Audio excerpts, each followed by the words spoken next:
We're taking you to one of the greatest contemporary art shows in the world. The Venice Biennale happens every other year. If you're here between May and November in an odd-numbered year, you'll have a chance to attend this amazing exhibit. It's on the edge of Venice, so take the Vaporetto to get here.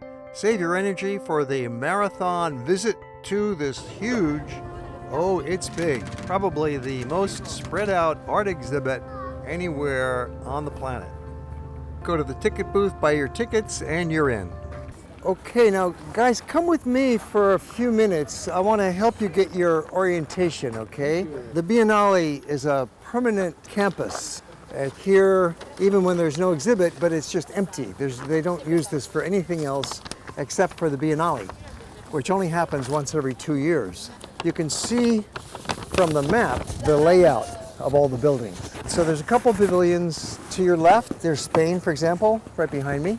It's done by countries, by nationalities. So there's a United States pavilion, there's a Korea pavilion, and so on. Korea is especially hot this year. It's a little confusing, he says, the exhibit. The United States is always in the same building. Spain is always in that building. And generally, a country sends just one artist. Sometimes there's several. The big building here is a wonderful collection of many different representatives. It's really like a World's Fair of art. That's the central building. You see how that's the big red building on the map. And so you go in there and you walk through and you just follow the route, and you'll find probably 12 different galleries inside the big building.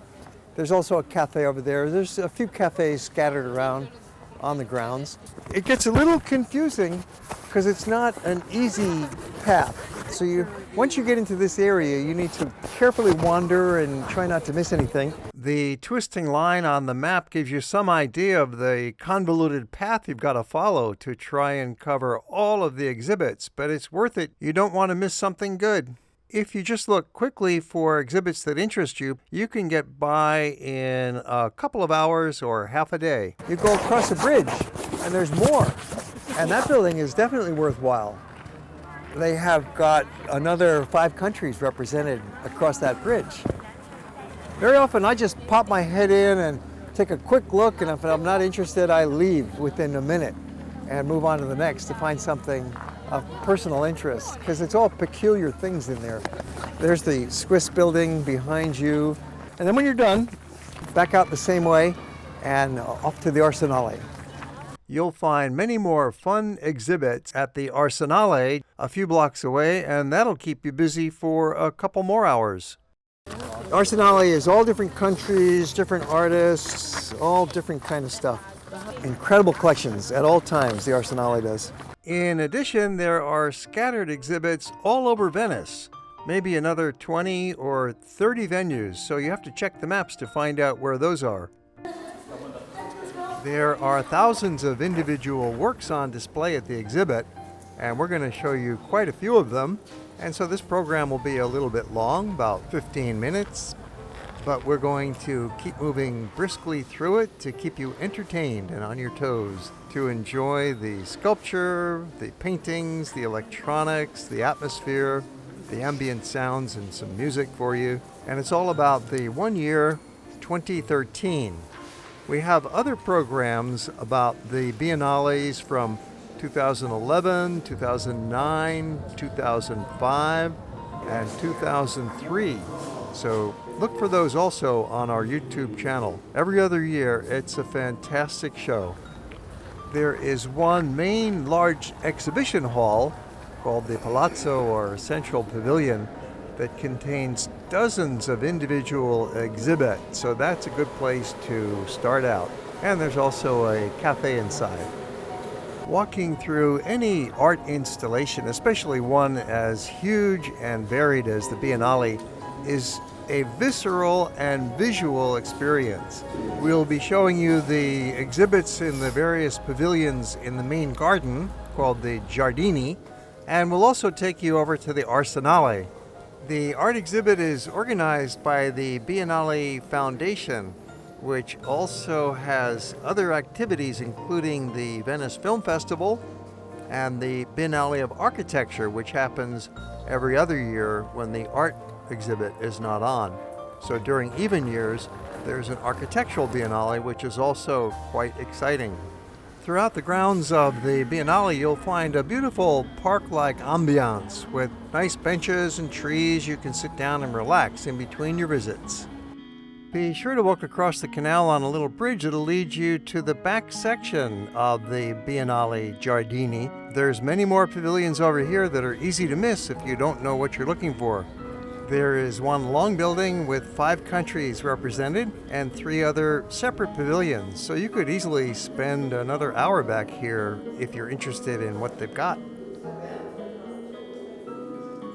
You're going to find the contemporary arts here are quite a bit different than your typical art museum you might have at home.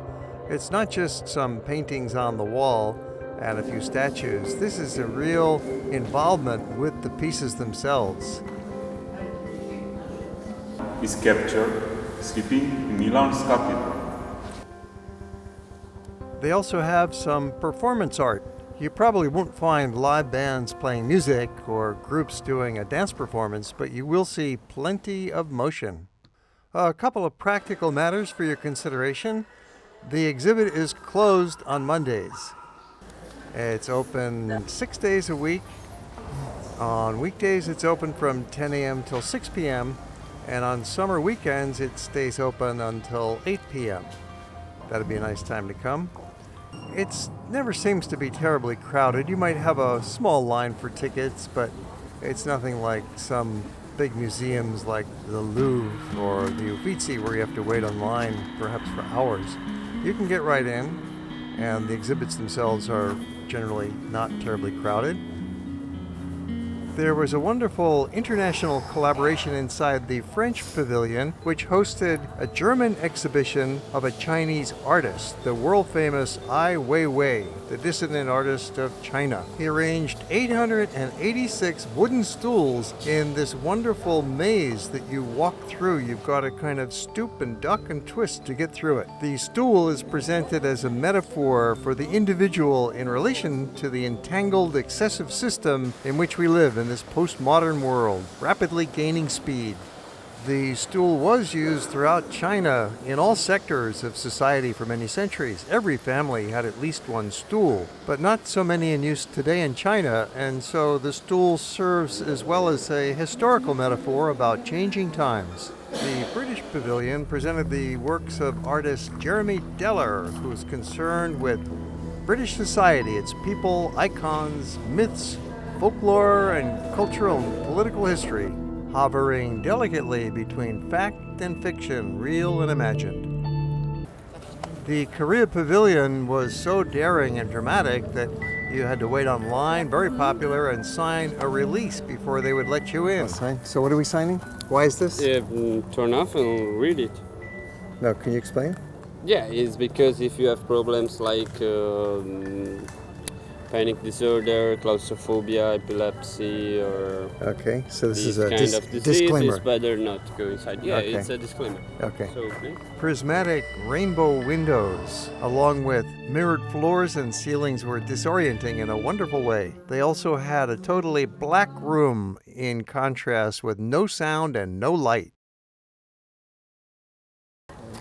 The Japan exhibit won a Special Mention Award for the poignant reflection on issues of collaboration and failure.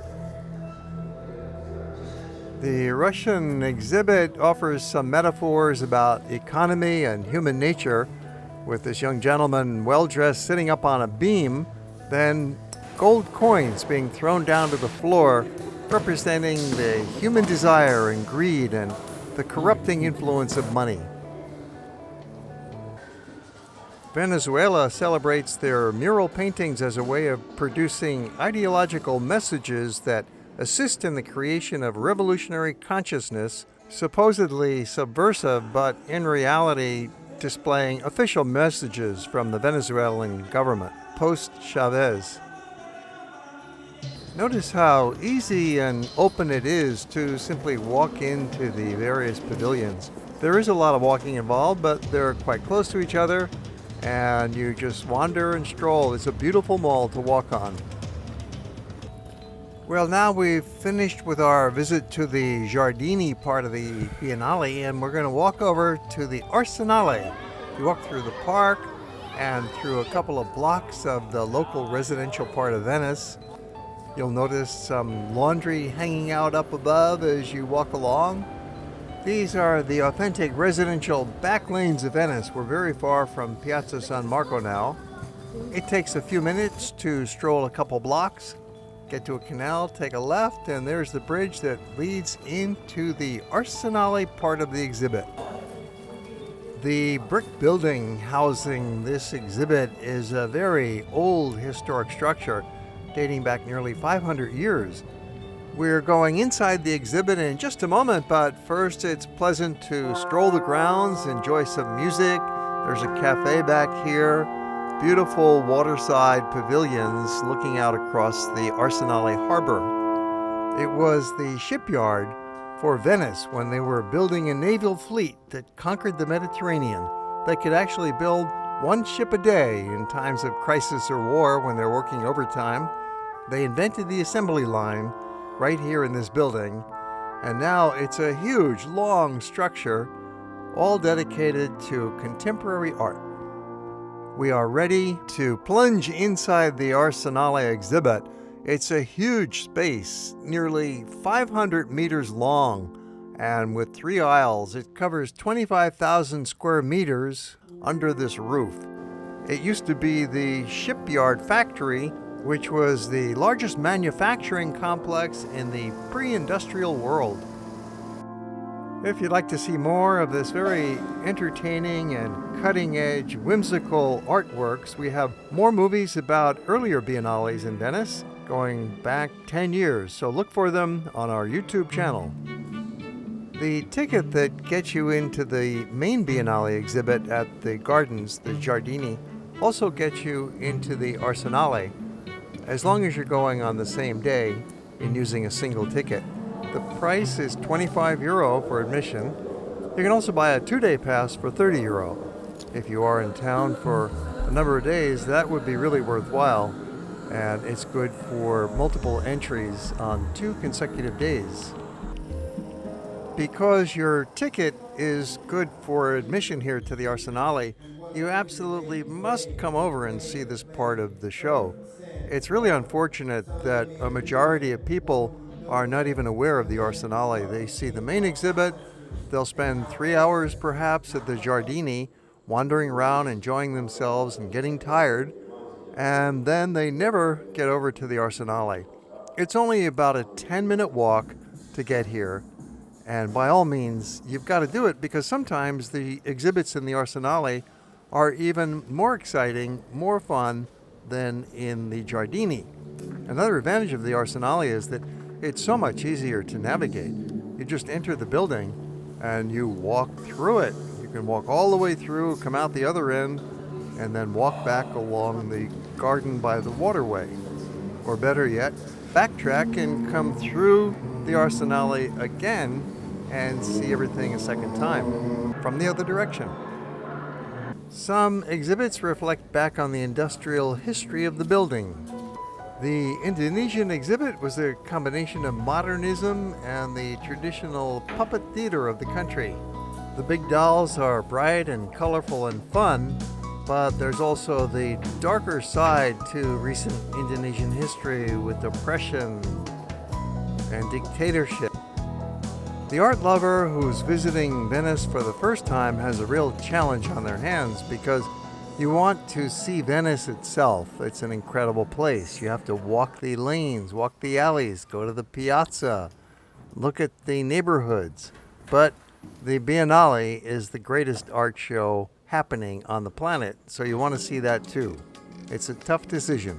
If you're in that situation, the best solution is spend 4 days in Venice so you can see everything. R. Crumb made a surprise appearance here with his entire Book of Genesis laid out for us. When you've finished with the Arsenale section of the Biennale art exhibit, one exit route can lead you to a view of these magnificent fortified gates leading into the harbor. These date back to the 1500s. There are some small parks for relaxing in this quiet end of Venice and some relatively tall apartment buildings. From here, it's a very easy and pleasant walk back into the heart of Venice, back to Piazza San Marco. Might take you 20 minutes, or you could detour into the little side alleys. There's endless possibilities for exploring anytime in Venice. If you'd like to see more of this very entertaining and cutting-edge, whimsical artworks, we have 2 other movies about the Biennales from different years, including 2003, 2005, 2009, and 2011. Check them out on our YouTube channel.